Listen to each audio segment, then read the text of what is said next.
네, 지금부터 민주당 대선 주자인 이재명 경기지사와 이야기 나눠보겠습니다. 안녕하십니까? 네, 반갑습니다. 민주당 예비 경선이 마무리가 됐습니다. 예비 경선 돌아봤을 때 스스로 어떻게 평가하세요? 답답했죠. 네. 권투를 하는데 상대를 때려가지고 다치거나 마음 상하면 안 되지 않습니까? 네. 그러니까 손을 묶어놓고 권투를 하는데 적응이 안 돼서 네. 초반에 고생 많이 했습니다. 뭐 그래서 그런지 뭐 이재명 특유의 사이다 같은 네. 맛이 좀 사라졌다 이런 평가도 있던데 방금 말씀하신 것처럼 그럼 수위에 치중했던 이유가 있을까요? 저는 이제 이번 대선이 그러니까 1대1 구도에 이제 2, 3%의 박빙 구도가 될 거라고 생각합니다. 결국은 그럴 때 이제 내부에서 균열이 최소화돼야 되고 또 우리가 이제 중원으로 진출해서 뭐 중도 또 보수의 일부까지 저희가 좀 지지를 획득해야 되는데 네. 이 내부 경쟁 과정에서 심하게 상처가 나면 그 내부 단합에 문제가 생길 수 있어서 결국 본선 경쟁력에 훼손이 될 수도 있죠. 그래서 좀 그걸 나름 관리하느라고 참 힘듭니다. 네. 그래도 이제 또 한 2달 정도 또 이제 본경선 일정이 남아 있는데 네. 본경선에서는 좀 달라진 모습을 보여주실 건가요? 본경선도 본질적으로 다르지가 않겠죠. 좀 이 안전하게 더 많이 경선을 이기는 것보다는 본 선거, 네. 본 선거에 이길 가능성을 높이는 게 더 중요하다고 생각하기 때문에 네. 제가 이제 이 경선 과정에서 손실은 제가 감수해야 된다 이렇게 생각합니다. 알겠습니다. 예비 경선 과정에서 이제 그동안 주창해왔던 기본소득 정책이 1호 공약이 아니었다 이런 네. 이야기도 했었고 또 구체적 방식은 국민의 뜻을 따져보겠다고 했는데 이걸 네. 두고 좀 한 발 물러선 거 아니냐 이런 지적도 있습니다. 정확하게 말씀을 드리면 앞으로 하게 될 저의 제1 공약은 전환적 공정성장. 전환적 공정성장. 네. 네. 공정을 통해서 성장을 담보하고 또 이 전환의 위기를 이제 도약의 경제 성장의 기회로 만든다. 이 핵심인데 그 중에서 이제 공정한 성장이 가능하게 하는 각종 장치들, 예를 들면 대기업과 중소기업의 관계, 또 노동과 자본의 관계, 뭐 정규직과 비정규직, 수도권과 지방의 관계 이런 걸 조정해서 공정하게 만들면 네. 이제 성장의 토대가 되죠. 역사적으로도 보면 공정한 나라는 흥하고 이제 불공정한 나라는 망했는데 네. 이 공정을 통한 성장의 장치 중에 하나가 기본소득인 것이죠. 복지적이면서도 실제로는 이제 지역화폐를 통한 소비 증대로 경제 활성화를 한다는 점은 작년에 1차 재난지원금 지급 때 증명됐지 않습니까? 네. 뭐 기본소득 어렵게 생각할 거 없이 작년에 1차 재난지원금이 연 1회든 5회든 정기적으로 지급되면 그게 기본소득이거든요. 네. 그래서 그거는 복지적 경제정책이기 때문에 반드시 할 텐데 다만 재원을 계속 늘려가야 되는 상황이기 때문에 이제 국민들이 증세에 동의할 수 있는 상태로 만들어야 됩니다. 네. 이제 그 방법은 과정이 좀 충분히 이제 설득력이 있어야 되는데 지금까지 저는 전 국민을 상대로 소액에서 고액으로 올려가자는 게 기본 컨셉이었는데 이번 경선 과정에서 이제 의견들을 들어보니까 꼭 그렇게 하지 말고 고액을 특정 부문, 예를 들면 청년, 농어촌, 장애인, 뭐 문화예술인 이런 부분부터 시작하면서 옆으로 넓혀가는 방법도 있겠더라고요. 네. 또는 뭐 보편적인 기본소득과 이제 부분적 기본소득을 복합적으로 이제 섞을 수도 있겠죠. 그러나 그 구체적인 방법은 제가 다음에 정식 공약을 제시할 때 발표하겠지만 어쨌든 이번 경선 과정을 통해서 그런 새로운 방법도 뭐 구상하게 됐습니다. 네. 근데 반드시 한다 이 말씀은 드립니다. 그러니까 공정성장이라는 커다란 공약을 위한 하나의 수단이다 네. 이렇게 보면 되겠네요. 그리고 이제 또 하나 그 관련해서 이야기했던 게 부동산 가격을 이제 관리하겠다는 구상도 네. 이제 밝히면서 뭐 시장의 값이 떨어지면 집을 사들이고 반대의 네. 경우에는 이제 물량을 조절해서 가격을 조율하겠다는 입장을 밝혔는데 거기에 대해서 이제 야권에서 뭐 집이 쌀도 아니고 네, 뭐 네. 정부미처럼 그게 되겠냐 이런 비판도 있습니다.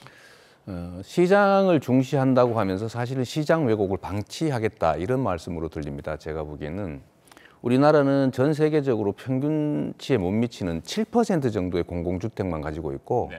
그것도 영세민용, 8평 뭐 이런 아주 그냥 구석에 정말 보통 사람은 상상하기도 싫은 그런 영세민 임대주택만 가지고 있지 않습니까? 네. 저희가 20% 정도의 공공주택을 확보하기 위해서도 250만 채 정도의 신규 공공주택을 짓거나 시장에서 구매해야 됩니다. 그럼 이걸 관리할 주체가 필요하고 두 번째로는 부동산이 반드시 오르기만 하는 건 아닙니다. 어느 순간에 시장 가격 이하로, 적정 가격 이하로 폭락하는 경우도 있는데 그럴 때가 바로 사실은 공공주택을 매입 확보할 절호의 기회죠. 시장도 안정화하면서. 이제 그 말씀을 드린 것인데요. 우리가 앞으로 사실 곧 금리 인상을 하지 않을 수 없는 상황이 되고 지금 적정 가격보다 시장 가격이 너무 높기 때문에 네. 이 위험에 대비하지 않으면 자칫 일본의 잃어버린 30년으로 진입할 수도 있습니다. 그래서 최악의 경우, 예를 들면 패닉을 대비하는 그런 장치가 뭐 매입공사 이런 것이고 이제 그건 공공주택을 확보하는 길이기도 하죠. 네. 최근에 미국 점령군 발언 이것 때문에 네. 좀 논란이 있었습니다. 뭐 충분히 유권자들한테 해명을 네, 하셨지만 네, 네. 또 대선 주자 발언으로서는 좀 부적절한 거 아니냐 이런 비판도 있는데 기본적으로 뭐 한미 동맹, 또 네. 주한 미군에 대해서는 어떤 입장을 갖고 계십니까? 해방 직후 대한민국 정부 수립 이전에 미군은 스스로가 표현한 것처럼 점령군이 맞습니다. 네.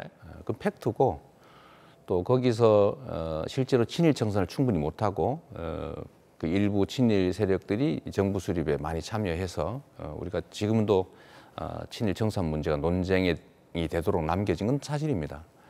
다만 정부 수립 후에 미군은 철수했고 다시 들어온 것은 한미 조약 때문에 들어와 있는 것이어서 그 해방 직후의 미군하고 해방 정부 수립 후의 주둔군은 완전히 다르죠. 우리의 필요에 의해서 주둔하고 있는 것이니까요. 미군 문제는 사실 미국의 세계 이제 군사 전략상 필요에 의한 것이기도 하지만 또 한편으로는 우리에게 핵 우산도 제공하고 한반도의 안보를 지켜주는 우리에게도 매우 유익한 존재입니다. 네. 그러니까 한미 관계는 끊임없이 지금의 이제 혈맹 관계를 고도화하고 심화시켜서 발전해 나갈 필요가 있는 거 분명하죠. 김정일도 지금 평화 관계가 정착되도록 주한미군을 용인하겠다 이렇게 얘기하지 않습니까? 그래서 이거를 객관적 상황을 얘기한 걸 가지고 마치 이제 정체성에 문제가 있는 것처럼 공격한 우리 윤석열 전 총장이 계셨는데 네. 제가 매우 실망스러웠던 게 바로 그 점입니다. 저에 대한 첫 공식 언급이 색깔론이었어요. 그것도 왜곡해서. 그런 점은 참 아쉽지요. 네. 뭐 윤 전 총장 이야기 하셨으니까 뭐 여쭤보면 뭐 야권에서 지금 지지율을 뭐 앞서가고 있는 네, 네. 주자 가운데 한 명인데 그럼 대권 행보를 보면서 정말 이건 아니다 싶었던 게 혹시 있었습니까?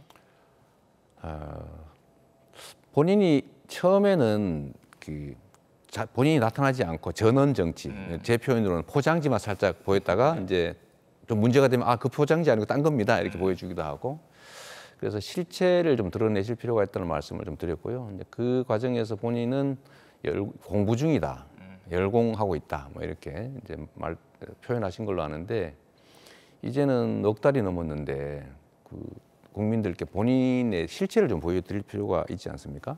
그런데 여전히 실체가 드러나지 않은 것 같고 특히 본인 가족들의 검증 문제에 대해서 좀 겸손하지 못하다.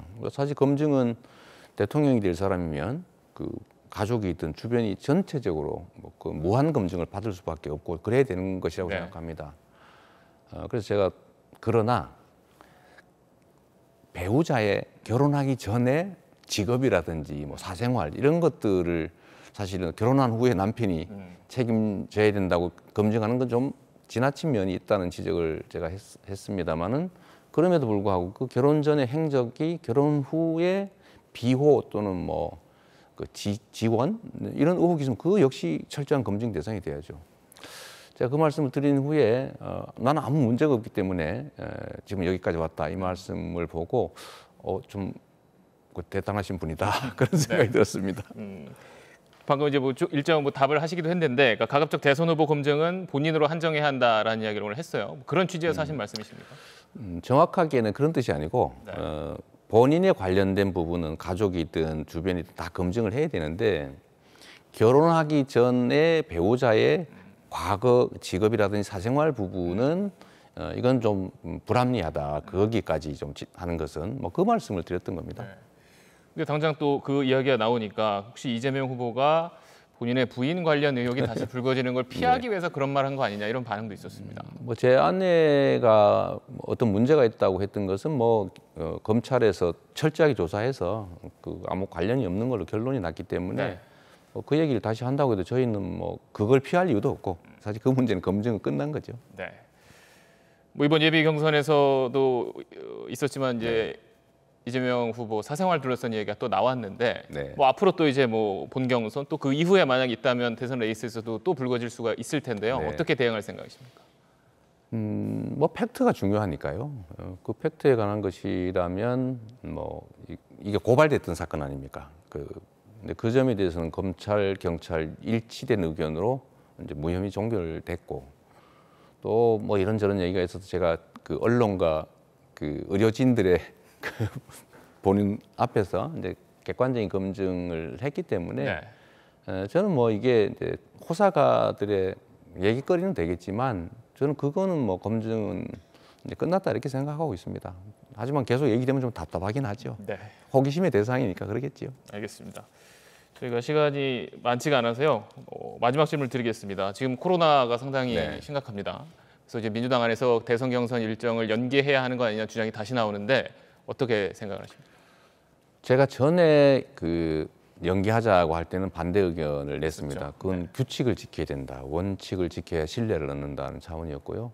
지금은 제가 방역 책임자인데 방역 상황이 상당히 나빠지고 있기 때문에 지금은 선수 입장에서 이제 당이 결정하는 대로 따른다. 뭐 이런 입장을 가지고 있습니다. 그럼 만약 민주당에서 경선을 좀 미룬다라는 결론을 내린다면 거기에 따른다는 생각이신 건가요? 당이 결정하면 선수는 따라야죠. 알겠습니다. 오늘 말씀 그럼 여기까지 듣도록 하겠습니다. 나와주셔서 고맙습니다. 네, 감사합니다.